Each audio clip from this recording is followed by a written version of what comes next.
Linear ഇനീക്വാളിറ്റീസിൻ്റെ രണ്ടാമത്തെ ക്ലാസ്സിലേക്ക് എല്ലാവർക്കും സ്വാഗതം. നമ്മൾ കഴിഞ്ഞ ക്ലാസ്സിൽ linear inequalities in one variable solve ചെയ്യുന്ന രീതിയാണ് പഠിച്ചത്. അപ്പോൾ ആ ലീനിയർ ഇനീക്വാളിറ്റീസ് സോൾവ് ചെയ്യുന്ന മെത്തേഡ് ഉപയോഗിച്ചുള്ള ചില പ്രോബ്ലംസ് ആണ് ഡിസ്കസ് ചെയ്യാൻ പോകുന്നത്. The marks obtained by a student in the first and second examination are 48 and 62. രണ്ട് എക്സാമിനേഷനിൽ ഒരു സ്റ്റുഡൻറ്റിന് കിട്ടിയ മാർക്സ് ആണ് 48ഉം 62. Find the minimum mark he should obtain in third examination to have an average mark of at least 60. Third examinationൽ minimum mark എത്രയാണെന്ന് should obtain in third examination to have an average mark of at least 60. At least 60 marks average കിട്ടണമെങ്കിൽ average mark at least 60. That means minimum 60. 60യോ അതിൽ കൂടുതലോ average mark കിട്ടണം എങ്കിൽ third എക്സാമിനേഷന് എത്ര mark കുറഞ്ഞത് minimum എത്ര mark കിട്ടിയിരിക്കണം? Minimum mark he should obtain in third എക്സാമിനേഷനിൽ കിട്ടേണ്ട minimum mark to have an average of at least 60 mark average കിട്ടണമെങ്കിൽ.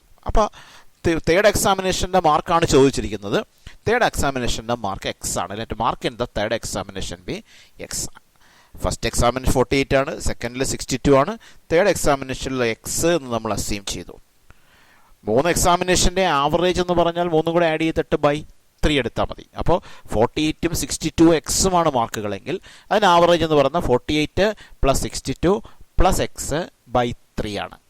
പക്ഷേ ആവറേജ് അറ്റ്ലീസ്റ്റ് 60 ആവണം. ദറ്റ് മീൻസ് മിനിമം 60 ആവണം എന്ന് പറഞ്ഞാൽ ആവറേജ് മാർക്ക് 60യോ അതിൽ കൂടുതലോ ആയിരിക്കണം. അതാണ് 48 + 62 + x by 3 greater than or equal to 60. 48 + 62 110 ആണ്. 110 + x by 3 greater than or equal to 60. നമുക്ക് ഇനിക്വാളിറ്റി ആണ്, ക്രോസ് മൾട്ടിപ്ലൈ ചെയ്യാം. പോസിറ്റീവ് നമ്പറാണ് ക്രോസ് മൾട്ടിപ്ലൈ ചെയ്യുന്നതുകൊണ്ട് മാറ്റമൊന്നും വരത്തില്ല. 110 + x greater than or equal to 3 × 60 that is 180. ഈ 110 ഇപ്പുറത്തേക്ക് മാറ്റുന്നു. X greater than or equal to 180 - 110 that is x greater than or equal to 70. Minimum mark in the third examination is equal to 70. Next question. ഇവിടെ x greater than or equal to 70. X എന്ന് പറയുന്നത് third എക്സാമിനേഷൻ്റെ മാർക്കാണ്. അത് greater than or equal to 70 എന്ന് പറഞ്ഞാൽ അത് 70യോ 70യിൽ കൂടുതലോ ആയിരിക്കണം. ദാറ്റ് മീൻസ് തേർഡ് എക്സാമിനേഷന് കിട്ടേണ്ട മിനിമം മാർക്ക് 70 ആയിരിക്കണം എന്നർത്ഥം. അടുത്ത question. Largest side of a triangle is 3 times the shortest side and the third side is 2 centimeter shorter than the longest side. Largest side of a triangle, ഒരു ട്രയാങ്കിളിൻ്റെ largest side ഏറ്റവും വലിയ side is 3 times the shortest side. Shortest സൈഡിൻ്റെ 3 times ആയിരിക്കണം. അപ്പോൾ നമുക്ക് ഈ പ്രോബ്ലത്തിൽ shortest side X എന്ന് എടുത്താൽ അതിൻ്റെ 3 times ആയിരിക്കണം ലാർജസ്റ്റ് സൈഡ്. അപ്പോൾ ലാർജസ്റ്റ് സൈഡ് എത്രയായിരിക്കണം? 3x ആയിരിക്കണം. And the third side is 2 centimeter shorter than the longest side. Third side എങ്ങനെ ആയിരിക്കണം? ലോങ്ങസ്റ്റ് സൈഡിനേക്കാൾ 2 centimeter ഷോർട്ടർ ആയിരിക്കണം. ഇത്രയാണ് പറഞ്ഞിരിക്കുന്നത്. ലാർജസ്റ്റ് സൈഡ് എന്ന് പറയുന്നത് ഷോർട്ടസ്റ്റ് സൈഡിൻ്റെ 3 times ആയിരിക്കണം. മൂന്നാമത്തെ side 2 centimeter shorter than the longest side. Longest സൈഡിനേക്കാൾ 2 centimeter ഷോർട്ടർ ആയിരിക്കണം. If the perimeter of the triangle is at least 61 centimeter, find the minimum length of the shortest side. Perimeter of the triangle, ആ ട്രയാങ്കിളിൻ്റെ perimeter നമ്മൾ ശ്രദ്ധിക്കുക. Perimeter എന്ന് പറഞ്ഞാൽ ചുറ്റളവ്. That means അതിൻ്റെ total length of the triangle at least 61 centimeter. at least 61 ആയിരിക്കണം. that means greater than or equal to 61 അതിൽ കൂടുതലും ആയിരിക്കണം. then find the minimum length of shortest side. അങ്ങനെയാണെങ്കിൽ ഷോർട്ടസ്റ്റ് സൈഡിൻ്റെ മിനിമം ലെങ്ത് കാണുവാൻ. അപ്പോൾ തുടങ്ങാം. Shortest side x. Largest side shortest സൈഡിൻ്റെ 3 times ആണെന്ന് പറയുന്നു. അപ്പോൾ length of longest side 3x ആയിരിക്കും. ഇനി third side 2 centimeter shorter than the longest side എന്താ? തേർഡ് സൈഡ് ലോങ്ങസ്റ്റ് സൈഡിനേക്കാൾ 2 centimeter കുറവെന്നാ. അപ്പോൾ length of third side 3x - 2. ഇനി പറഞ്ഞിരിക്കുന്ന perimeter is at least 61. Perimeter at least 61. That means perimeter is greater than or equal to 61. Given perimeter greater than or equal to 61. എന്തൊക്കെ അപ്പോൾ perimeter എങ്ങനെ കിട്ടുക? 3 സൈഡും ആഡ് ചെയ്താൽ മതി. That means x + 3x + 3x - 2 x + 3x + 3x - 2 greater than or equal to 61. x + 3x 4x, 4x + 3x 7x, 7x - 2 greater than or equal to 61. ഇത് പുറത്തോട്ട് മാറ്റുമ്പോൾ 7x greater than or equal to 61 + 2 that is 7x greater than or equal to 63. x greater than or equal to 63 / 7 that is x greater than or equal to 9. X എന്ന് പറയുന്നത് shortest സൈഡിൻ്റെ length ആണ്. അത് greater than or equal to 9. That means shortest സൈഡിൻ്റെ length 9 9ൽ കൂടുതലോ എന്ന് പറഞ്ഞാൽ shortest സൈഡിൻ്റെ മിനിമം ലെങ്ത് 9 ആയിരിക്കണം എന്ന minimum length of shortest side is equal to 9. അടുത്തൊരു problem, find all pairs of consecutive odd natural numbers both of which are larger than 10 and their sum is less than 40. Find all pairs of consecutive odd natural numbers. Consecutive ആയിട്ടുള്ള അടുത്തടുത്തുള്ള odd natural numbers both of which are larger than 10 and their sum is less than 40. Consecutive ആയിട്ടുള്ള അടുത്തടുത്തുള്ള രണ്ട് odd natural numbers ആണ്. Both of which are larger than 10. ഇത് രണ്ടും 10നേക്കാൾ വലുതായിരിക്കണം. And their sum is less than 40. പക്ഷെ അതിൻ്റെ സമ്മ് ലെസ് ദാൻ 40യേക്കാൾ ചെറുതുമായിരിക്കണം. അപ്പോൾ ഓഡ് നാച്ചുറൽ നമ്പേഴ്സ്, അടുത്തടുത്തുള്ള odd natural numbers, for example 3 and 5 അല്ലെങ്കിൽ 7 and 9 അല്ലെങ്കിൽ 9 and 11, അത് പരിശോധിച്ചാൽ ഒരു കാര്യം കാണാം. അടുത്തടുത്തുള്ള രണ്ട് കൺസിക്യൂട്ടീവ് ആയിട്ടുള്ള രണ്ട് ഓഡ് നാച്ചുറൽ നമ്പേഴ്സിൻ്റെ ഡിഫറൻസ് 2 എന്ന് പറഞ്ഞാൽ ഒരു ഓഡ് നാച്ചുറൽ നമ്പർ എക്സ് ആണെങ്കിൽ തൊട്ടടുത്ത ഓഡ് നാച്ചുറൽ നമ്പർ x+2 ആയിരിക്കും. അതാണ് ഓഡ് നാച്ചുറൽ നമ്പേഴ്സിൻ്റെ പ്രത്യേകത. അത് ഓഡ് നാച്ചുറൽ നമ്പേഴ്സിൻ്റെ മാത്രമല്ല, ഈവൻ നമ്പേഴ്സ് ആയാലും അങ്ങനെ തന്നെയാണ്. ഒരു എക്സ് ഒരു ഈവൻ നമ്പർ ആണെങ്കിൽ അതിനോട് 2 ആഡ് ചെയ്യുന്നതായിരിക്കും അടുത്ത ഈവൻ നമ്പർ. ഒരു ഓഡ് നമ്പറിനോട് 2 ആഡ് ചെയ്താൽ ഓഡ് നമ്പർ കിട്ടും. ഈവൻ നമ്പറിനോട് 2 ആഡ് ചെയ്താൽ ഈവൻ നമ്പർ കിട്ടും. അപ്പോൾ നമുക്ക് അതുകൊണ്ട് നമ്പേഴ്സ് ഇങ്ങനെ തുടങ്ങാം. കൺസിക്യൂട്ടീവ് ഓഡ് നമ്പേഴ്സ് ആണ്, അതുകൊണ്ട് എക്സും x+2 തുടങ്ങാം. Let X and x+2 B 2 consecutive odd natural numbers. ഇനിയാണ് ശ്രദ്ധിക്കേണ്ട point, both of which are larger than 10. ഈ രണ്ട് നമ്പറുകളും 10ൽ കൂടുതലാവണം. അവിടെ നമ്മൾ ഒരു കാര്യം ചിന്തിക്കുക. രണ്ട് നമ്പേഴ്സ്, അടുത്തടുത്തുള്ള രണ്ട് നമ്പേഴ്സ് തന്നിരിക്കുക. ഇത് രണ്ടെണ്ണവും 10നേക്കാൾ വലുതാവണം. പക്ഷെ അവിടെ ഈ രണ്ടെണ്ണവും 10നേക്കാൾ വലുതാവണം എന്ന് പറയുന്നതിന് പകരം ചെറിയ നമ്പർ 10നേക്കാൾ വലുതാവണമെന്ന് പറഞ്ഞാൽ മതി. കാരണം ചെറിയ നമ്പർ 10നേക്കാൾ വലുതാണെങ്കിൽ നാച്ചുറലായിട്ട് വലിയ നമ്പർ 10നേക്കാൾ വലുതായിരിക്കും. ചെറിയ നമ്പർ 10നേക്കാൾ വലുതാണെങ്കിൽ വലിയ നമ്പർ 10നേക്കാൾ വലുതായിരിക്കും. അപ്പോൾ ആ രീതിയിൽ നമുക്ക് ചിന്തിക്കാം. അപ്പോൾ രണ്ട് നമ്പറുകളും ഗ്രേറ്റർ ദാൻ 10. അപ്പോൾ ചെറിയ നമ്പർ ഗ്രേറ്റർ ദാൻ 10. കാരണം ചെറുത് 10നേക്കാൾ വലുതാണെങ്കിൽ സ്വാഭാവികമായിട്ടും വലുതും വലിയ നമ്പറും 10നേക്കാൾ വലുതായിരിക്കും. അല്ലാതെ ഇപ്പോൾ നിങ്ങൾ വിചാരിക്കുകയാണ് വലിയ നമ്പർ 10നേക്കാൾ വലുത്, അവിടെ ചെറിയ നമ്പർ 10നേക്കാൾ വലുതായിരിക്കണമെന്ന് നിർബന്ധമില്ല. അപ്പോൾ അതുകൊണ്ട് ഇങ്ങനെയുള്ള സന്ദർഭത്തിൽ നമ്മൾ അങ്ങനെ എടുക്കേണ്ടത്. അപ്പോൾ given both numbers are larger than 10. രണ്ട് നമ്പേഴ്സും 10നേക്കാൾ വലുതാണ്. അതുകൊണ്ട് എങ്ങനെ എടുക്കാം? Smaller number is larger than 10. അതിലെ ചെറിയ നമ്പർ ലാർജർ ദാൻ 10 എന്ന് എടുക്കാം. കാരണം എന്തുകൊണ്ട് അങ്ങനെ എടുക്കുന്നത്?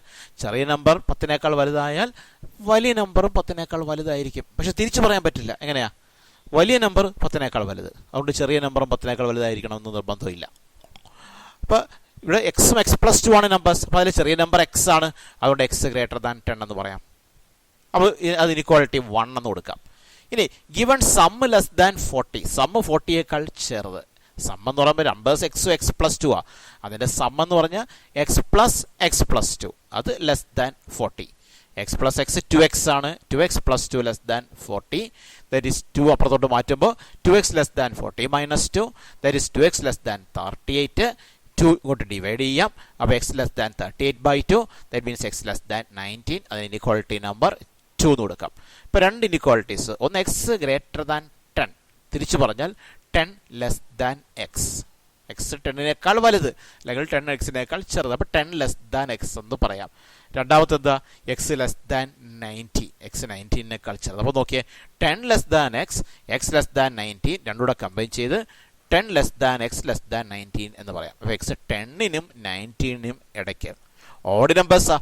10നും 19നും ഇടയ്ക്കുള്ള ഓഡ് നമ്പർ ആണെങ്കിൽ 11, 13, 15, 17. ഇവിടെ ഒരു കാര്യം ശ്രദ്ധിക്കേണ്ടത്, ഈ പ്രോബ്ലം ഓഡ് നമ്പർ എന്ന് പറഞ്ഞാലും ഈവൻ നമ്പർ എന്ന് പറഞ്ഞാലും ചെയ്യുന്ന മെത്തേഡിൽ ഒരു മാറ്റമില്ല. ഇനിക്വാളിറ്റി കിട്ടുന്നത് വരെ ഒരു ചേഞ്ചും ഇല്ല. ഈവൻ നമ്പർ എന്ന് പറഞ്ഞാൽ ഇതുപോലെ തന്നെയാണ് ചെയ്യുന്നത്. ഈ ഇനിക്വാളിറ്റി കിട്ടിക്കഴിഞ്ഞാൽ ഇപ്പോൾ 10നും 19നും ഇടയ്ക്ക് നിന്ന് കിട്ടി. ഓഡ് നമ്പർ ആണെങ്കിൽ 11, 13, 15, 17 എടുക്കാം. ഈവൻ നമ്പർ എന്നാണ് പറഞ്ഞിരുന്നതെങ്കിൽ 12, 14, 16, 18 എടുത്താൽ മതി. അത്രയേ ഉള്ളൂ. അപ്പോൾ ഇവിടെ ഓഡ് നമ്പർ ആയതുകൊണ്ട് 11, 13, 15, 17. നമുക്ക് പെയർ ഓഫ് നമ്പേഴ്സ് ആണ് കണ്ടുപിടിക്കേണ്ടത്. പെയർ ഓഫ് നമ്പേഴ്സ് എന്ന് പറയുമ്പോഴത്തേക്ക് എക്സും x+2 ആണ് നമ്പേഴ്സ്. എക്സും x+2 ആണ് നമ്പേഴ്സ്. എക്സും x+2 ആണ് പെയർ ഓഫ് നമ്പേഴ്സ് അല്ലേ? രണ്ട് നമ്പേഴ്സ് കൺസിക്യൂട്ടീവ് ആയിട്ടുള്ള നമ്പേഴ്സ് എക്സും x+2 ആ. അപ്പോൾ x11 എന്നെടുത്താൽ x+2 എന്ത് കിട്ടും? 11+2 13 കിട്ടും. x13 എന്നെടുത്താൽ x+2 15 കിട്ടും. x15 എന്നെടുത്താൽ x+2 17 കിട്ടും. x17 എന്നെടുത്താൽ x+2 19 എന്ന് കിട്ടും. അപ്പോൾ എന്തൊക്കെയാണ് നമ്പേഴ്സ്? എക്സും x+2, ദാറ്റ് മീൻസ് 11ഉം 13ഉം. അതിനെ പെയറായിട്ട് എഴുതാം, 11 13. അല്ലെങ്കിലോ 13ഉം 15ഉം, 13 15, അല്ലെങ്കിൽ 15 17, അതല്ലെങ്കിൽ 17 19. ഇതാണ് പെയർ. ഇവിടെ ഒരു കാര്യം ശ്രദ്ധിക്കുക, ഈ സ്റ്റെപ്പ് ഇത്ര ഡീറ്റെയിൽ ആയിട്ട് എഴുതണമെന്നൊന്നുമില്ല. ഒരു പ്രോബ്ലം നിങ്ങൾക്ക് മനസ്സിലാക്കാൻ വേണ്ടി എഴുതിയെന്നുള്ളൂ. പിന്നെ x=11, x+2 13, അങ്ങനെ ഡീറ്റെയിൽഡ് സ്റ്റെപ്പിൻ്റെ ഒന്നും ആവശ്യമില്ല. x11 13 15 17 എന്ന് കിട്ടിയാൽ നമുക്ക് പെട്ടെന്ന് പെയർ അങ്ങ് എഴുതാം. x+2 എന്നാണ്. അപ്പോൾ 11 x+2 13, അപ്പോൾ 11 13, അടുത്ത 13 15, അങ്ങനെ അങ്ങ് എഴുതി പോയാലും മതി. ഒരു ചോദ്യം കൂടി. Find all pairs of consecutive even natural numbers. Both of them are smaller than 13 and their sum is more than 11. Pair of consecutive even numbers. Even numbers consecutive ആയിട്ടുള്ള even numbers, അടുത്തടുത്തുള്ള even numbers. x x+2 തന്നെയാണ്. Let the numbers be x and x+2. ഇനി both numbers are smaller than 13. രണ്ട് നമ്പറുകളും 13ൽ കുറവാണ്. ഇവിടെയാണ് ആലോചിക്കേണ്ടത്. രണ്ട് numbers തന്നിരിക്കുന്നു, ഒന്ന് ചെറുതും ഒന്ന് വലുതുമായിരിക്കും. അത് രണ്ടും 13ൽ കുറവാണ് എന്ന് പറയുന്നതിന് പകരം അതിൽ വലിയ നമ്പർ 13നേക്കാൾ കുറവാണെന്ന് പറഞ്ഞാൽ മതി. കാരണം വലിയ നമ്പർ 13നേക്കാൾ കുറവാണെങ്കിൽ ചെറുത് പിന്നെയും കുറവാണല്ലോ. അപ്പോൾ അത് ഉറപ്പായിട്ട് 13നേക്കാൾ കുറവായിരിക്കും.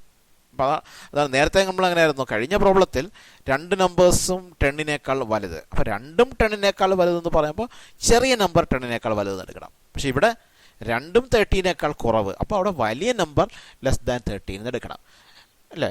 Both numbers smaller than 13. Therefore, then the larger number is smaller than 30. വലിയ നമ്പർ ആയിരിക്കും 13നേക്കാൾ കുറവ്. നമ്പേഴ്സ് എക്സും x+2, അതിൽ വലിയ നമ്പർ x+2 ആണ്. അപ്പോൾ x+2 ലെസ് ദാൻ 13. 2 പുറത്തോട്ട് മാറ്റുമ്പോൾ x less than 13 - 2, that is x less than 11. ഇനി സം ഗ്രേറ്റർ ദാൻ 11 എന്ന് പറഞ്ഞിട്ടുണ്ട്. സം എക്സും x+2 ആണ്. Sum greater than 11 means x+x+2 greater than 11. x plus x 2x ആണ്. 2x plus 2 greater than 11. ഇത് ഇപ്പുറത്തേക്ക് മാറ്റുമ്പോൾ 2x greater than 11 minus 2, that is 2x greater than 9. 2 കൊണ്ട് ഡിവൈഡ് ചെയ്യുമ്പോൾ x greater than 9/2, that means x greater than 4.5. അപ്പോൾ x greater than 4.5, മറ്റൊരു രീതിയിൽ പറഞ്ഞാൽ 4.5 is less than x. ആദ്യത്തിനകത്ത് x less than 11 ഉണ്ടായിരുന്നു. ഇത് രണ്ടും കൂടെ കമ്പയർ ചെയ്താൽ from 1 and 2 4.5 less than x less than 11 എന്ന് പറയാം. ഇനി എക്സ് 4.5നും 6നും ഇടയ്ക്ക്, പക്ഷേ ഈവൻ നാച്ചുറൽ നമ്പേഴ്സ് എന്ന് പറഞ്ഞിട്ടുണ്ട്. 4.5നും 11നും ഇടയ്ക്കുള്ള ഈവൻ നമ്പേഴ്സ് 6ഉം 8ഉം 10ഉമാണ്. അപ്പോൾ എക്സ് കിട്ടി. പക്ഷേ പെയർ എക്സ് x+2 എന്നാണ്. അപ്പോൾ നേരത്തെ പോലെ x 6 വരുമ്പോൾ x+2 8 ആവും. അപ്പോൾ 6 8 എന്ന് കിട്ടും. x 8 വരുമ്പോൾ x+2 10 ആവും. അപ്പോൾ 8 10 എന്ന് കിട്ടും. x 10 വരുമ്പോൾ x+2 12 ആവും. അപ്പോൾ 10 12 എന്ന് കിട്ടും. അങ്ങനെ കിട്ടി. ഇത് ഇവിടെ ഈവൻ ആയിരുന്നെങ്കിൽ, ഈവന് പകരം ഓടായിരുന്നെങ്കിൽ നമ്മൾ 4.5ന് 11 ഇടയ്ക്കുള്ള ഓഡ് നമ്പേഴ്സ് അത് 5 7 9 എന്ന് എടുക്കുമായിരുന്നു. അപ്പോൾ ചെയ്യുന്ന രീതിയിൽ ഇവിടെ ഇക്വാളിറ്റി കിട്ടുന്നത് വരെ ഒരേപോലെ തന്നെയാണ് അത് ചെയ്ത് പോകുന്നത്. അപ്പോൾ ഇത്രയുമാണ് ഈ ലീനിയർ ഇനിക്വാളിറ്റി ഉപയോഗിച്ചിട്ടുള്ള പ്രോബ്ലം. ഇത്തരത്തിൽ വ്യത്യസ്തമായ പ്രോബ്ലംസ് വന്നാലും നിങ്ങൾക്ക് സ്വയം ആലോചിച്ച് ചെയ്യാവുന്നതേ ഉള്ളൂ. ഇത്രയുമാണ് നമ്മൾ ലീനിയർ ഇനിക്വാളിറ്റി ഇൻ 1 വേരിയബിൾ പഠിക്കാൻ ഉള്ളത്. Okay, thanks.